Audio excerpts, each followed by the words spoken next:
Porque la palabra de Dios es el mapa de mi vida, la brújula de mi destino, la luz que alumbra mis pasos y la llave que abrirá puertas de salvación, de sanidad, de bendición, de prosperidad y de fe para mí y mi familia.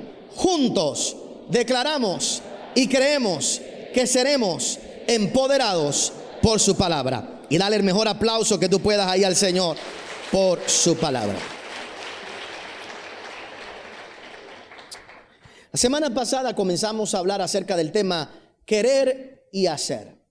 La combinación perfecta para poder movernos realmente a todo lo que Dios tiene para nosotros. Dice la Biblia en el libro de Filipenses capítulo 2, que es Dios quien pone el querer como el hacer. La semana pasada vimos una historia a la que vamos a volver en unos momentos, pero la idea principal del mensaje anterior en particular fue ver la diferencia que Pablo quiso traer en esta ocasión en el libro de Filipenses, cuando Pablo lo que está tratando es de hacer la diferencia entre hacer las cosas por querer o hacer las cosas por deber. Pablo siempre estuvo peleando con la religión y Pablo quería que la gente entendiera el poder de la gracia de Dios. Y hay una gran diferencia entre deber y querer. Los resultados de hacer algo por deber es diferente a los resultados de hacer algo por querer. Cuando alguien quiere hacer algo, hay una pasión detrás de eso, que simplemente la persona que lo hace por deber o por responsabilidad. El problema es que la gente que hace las cosas por deber quiere los resultados que tiene la gente que hace las cosas por querer. Y los resultados de hacer las cosas por querer son muy diferentes. Como te decía la semana pasada, ¿verdad? Las fechas importantes de los matrimonios, ¿no? Los aniversarios, Thanksgiving iba a decir, aunque como el pavo, ¿verdad? San Valentín también es importante. Pero San Valentín, por ejemplo, una cosa es el que lleva un regalo por deber y otra cosa es el que lo lleva por querer. No sabe igual el chocolate a la esposa cuando tú lo llevas obligado porque es San Valentín, no porque te sale del corazón. Son dos cosas diferentes.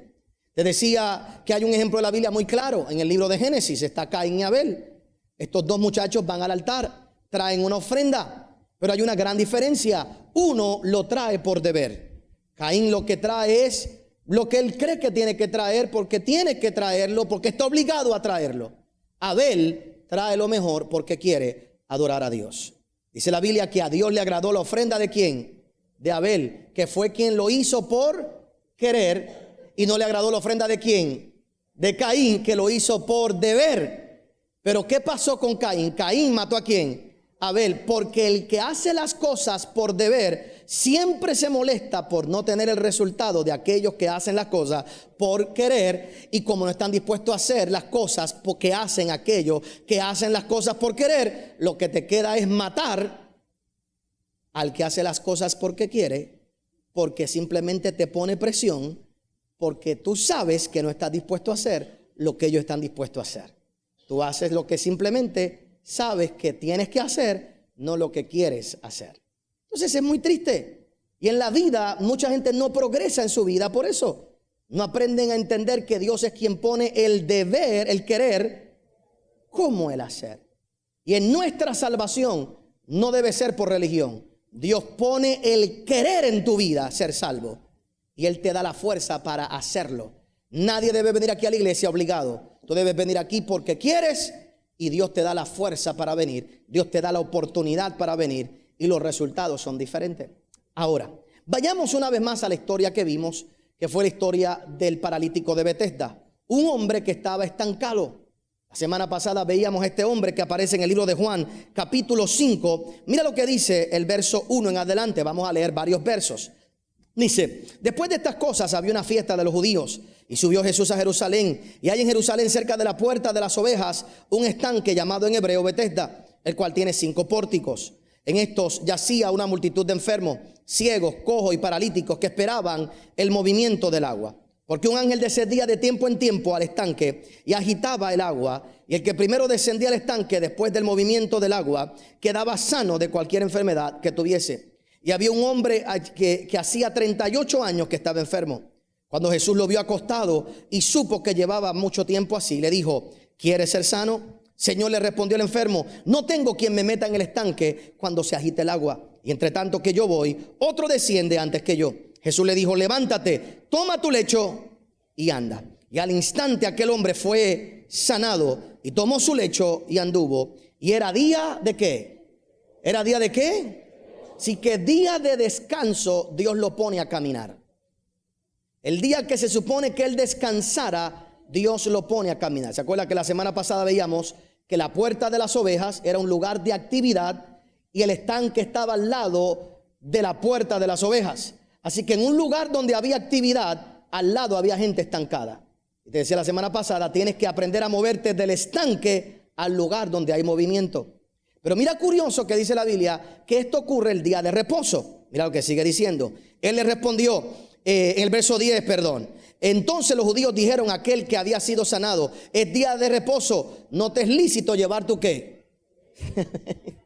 Lo ven caminando con la de esto y no, en vez de alegrarse dice: ¿qué tú haces cargando con tu? No se supone que hoy tú cargues. Esa es la religión. Te ven prosperando y se molestan porque tú prosperas. Nunca te ayudaron, pero se molestan que tú estás caminando. Entonces mira lo que dice. Entonces en el verso 12, entonces le preguntaron: ¿quién es ese que te dijo toma tu lecho y anda? Y el que había sido sanado no sabía quién fuese, porque Jesús se le había apartado de la gente que estaba en aquel lugar. Después le halló Jesús en el templo y le dijo: mira, has sido sanado, no peques más, para que no te venga alguna cosa peor. El hombre se fue y dio aviso a los judíos que Jesús era el que le había sanado. Y por esta causa los judíos perseguían a Jesús y procuraban matarle, porque hacía estas cosas en el día de ¿qué? En el día que se supone que ¿qué? Reposaran, que descansaran, en el día que no se hiciera nada, en el día que se supone que no hubiera movimiento, Jesús estaba sanando. De lo que dice en el verso 17, y Jesús le respondió: mi Padre hasta ahora trabaja y yo trabajo. Jesús le está diciendo a los religiosos: desde que Adán pecó, Dios, mi Padre, ha estado trabajando. Dios nunca ha descansado desde que Adán pecó. Desde que Adán pecó, Dios siempre ha estado buscando la manera en que el hombre llegue a ser todo lo que él intencionó que fuera desde un principio. Cuando el hombre peca, se pone el plan en acción y comienza todo a correr. Y Dios trabaja día tras día, día tras día. Y mientras la religión reposa, obligando a los hombres a vivir bajo el deber de hacer algo, Dios está buscando todo el tiempo en movimiento, tratando de provocar que la gente llegue a ser todo lo que Él siempre ha pretendido que seamos. Ahora, pensando en eso por un momento, no meramente en el día de reposo, porque lo vamos a ver quizás la semana que viene, piense conmigo en estas ideas en el día de hoy. Es curioso que Jesús comienza en esta conversación con este hombre haciendo una pregunta que parece obvia. Este hombre está tirado ahí en el piso, está enfermo claramente, y Jesús le dice: ¿quieres ser sano? Es como que es obvio. ¿Quieres ser sano? Pero Jesús le hizo esa misma pregunta a un ciego: ¿quieres recibir la vista? La pregunta es: ¿por qué Jesús le pregunta a alguien algo que parece obvio? Algo que parece obvio, ¿verdad? Alguien me preguntaba en estos días: si Dios sabe cuáles son mis necesidades, ¿por qué yo tengo que pedirle en oración cuáles son mis necesidades que Él ya sabe? Porque si Él ya sabe cuáles son mis necesidades, no debería pedirlo, porque Él me las va a suplir. Y esa es una pregunta válida. El problema es que la gente no entiende lo que esa pregunta representa, lo que son necesidades, porque algunos de nosotros pensamos que necesitamos ciertas cosas que Dios no nos está dando porque para Él no las necesitamos. Hay gente que piensa que necesita una nueva computadora para prosperar en su negocio, cuando Dios dice: tú no necesitas una nueva computadora, hay otras cosas que tienes, y el día que la necesites, ¿qué va a pasar con la computadora? Aparece. Entonces tenemos que aprender a relacionarnos con Dios, cómo funciona Dios. Porque lo que es obvio no es obvio, lo que como Él piensa no es como yo pienso, lo que Él piensa que es necesidad no es lo mismo que yo pienso que es necesidad. Él no va a suplir, ¿verdad? ¿Me sigue más o menos la idea? Lo mismo con esto. ¿Y qué si este hombre que estaba paralítico lo que quería era $1.000.000 y Dios lo sana? ¿Y qué si el ciego lo que quería era que su matrimonio se restaurara? Lo que parece obvio no es obvio. Nos sorprenderemos, lo vas a entender más ahora. Nos sorprenderemos que hay un montón de gente que hace todo lo posible por nunca entrar en acción y en movimiento en su vida. Hay gente que hace todo lo posible por resistirse al cambio y no cambiar. Se cuenta una historia de un hombre que en aquellos tiempos estaba, ¿verdad? Se desató una guerra y se tenía que enlistar todos los muchachos jóvenes. Y este muchacho no quería ir a la guerra. Él no iba a querer ver acción. Y fue y se puso a pensar qué él podía hacer para que cuando fuera a hacerse el examen físico lo descartaran. Y el muchacho lo único que se le ocurrió fue sacarse todos los dientes. Y fue y se sacó todos los dientes. Él pensó, ¿ya o no me van a mandar? Y llegó allí, hizo el examen físico. Y cuando salió de la oficina, le entregaron el reporte. Dijeron, usted no lo podemos reclutar. Usted no es reclutable para el ejército. Abajo, razón, tiene los pies planos.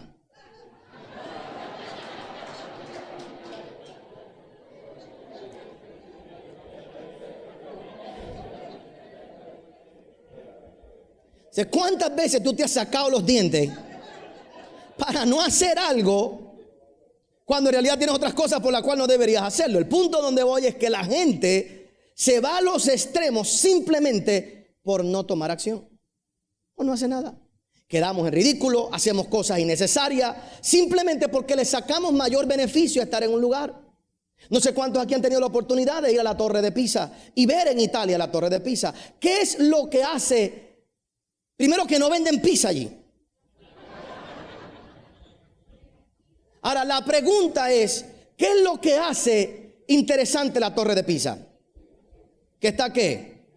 ¿Que está qué? Virada. Si estuviera derecha, ¿sería un atractivo turístico?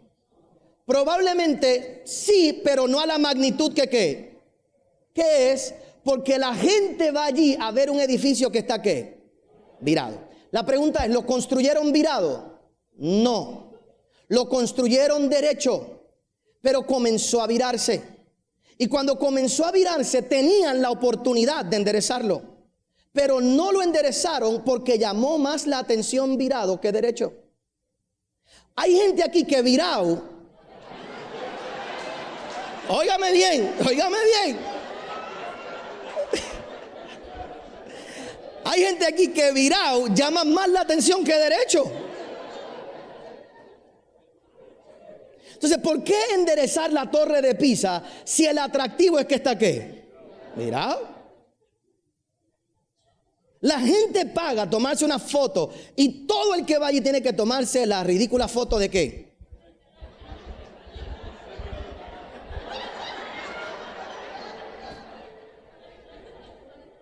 ¿Verdad? Porque lo interesante es que la torre está ¿qué? Virada. Pero no la hicieron virada. Se fue virando y cuando tuvieron la oportunidad de enderezarla, no la enderezaron porque llamaba más la atención virada. Hay gente aquí que nunca cambian porque llamas más la atención en el lugar en el que estás. Llamas más la atención siendo víctima. Llamas más la atención siendo corajú. Llamas más la atención siendo miserable. Llamas más la atención con el carácter que tiene. Todo el mundo se pone nervioso al lado tuyo y llamas más la atención así como estás que ponerte derecho. Y nunca te corriges, nunca arreglas tu vida porque llamas más la atención en el estado virado que estás que si te pones derecho. Pero Dios nunca te creó para ser una atracción turística. Óyelo bien. Dios no te creó para que la gente te vea en una condición donde tú le llames la atención por lo virado que tú estás. Dios nunca, óyelo bien en el día de hoy, Dios te llamó para que tú estuvieras derecho. Dios te llamó para que tú estuvieras firme. Dios te llamó para hacer algo más grande. Pero hasta que tú no te pares en el lugar que te tienes que parar. Y la verdad es que hay gente que le saca más provecho. Hay sufrimiento, al dolor, a lo difícil que es la vida para ellos, a lo mal que están. A la cara triste. Cada vez que tú mueves la cara triste, todo el mundo en tu casa se desespera. ¿Qué le pasa? ¿Qué le pasa? ¿Qué le pasa? Así que te conviene mejor estar triste. Porque es cuando te prestan atención. Es cuando más te prestan atención. Yo oigo tantos jóvenes protestando por las universidades en Puerto Rico, por los costos. Yo digo, ¿cómo protestan en Puerto Rico por los costos de la universidad? ¿Pero qué hay que protestar? Pero si hay beca, préstamo. No entiendo. Hay becas, préstamos. ¿Qué sufrimiento es ese? ¿Qué sufrimiento es tener que pagar un préstamo, hermano? Dígame, ¿qué sufrimiento es tener que pagar un préstamo? Si todos aquí hemos tenido préstamos en nuestra vida. Gloria a Dios que aquí se puede coger un préstamo para estudiar. Triste es en otros países que ni préstamos, no hay nada. Pero es más fácil vivir la vida sufrido, en dolor. Llamamos más la atención virado que derecho. Tus hijos, ponte a mirar cuántas veces tus hijos te llaman más la atención estando virado que derecho. Tus hijos, cuando quieren llamar tu atención, ¿qué hacen? Se portan mal. Porque somos a veces los padres también errados. ¿En qué? En mejor celebrarlo cuando están bien que estar todo el tiempo machacándole cuando están mal. Y los enseñamos a que a veces virado le prestamos más atención que cuando estamos derecho. Y lo que yo quiero que tú entiendas en el día de hoy es, en esta primera porción, en esta hora, que tú entiendas, es que parece obvio que Jesús le dijera, ¿quieres ser sano? Pero hay gente que le saca más a la enfermedad que al estar sano. Hay gente aquí que sabe que el día que prosperen y progresen tienen que pagar más impuestos. Por eso no prosperan. O si prosperan, prosperan en cash. Gracias por haber acompañado al pastor Otoniel Font. Si este mensaje ha sido de bendición a tu vida, puedes obtenerlo llamando al número que aparece en pantalla. También puedes hacerlo accediendo a nuestra página en internet www.otonielfont.com. Te esperamos en la próxima edición del pastor Otoniel Font.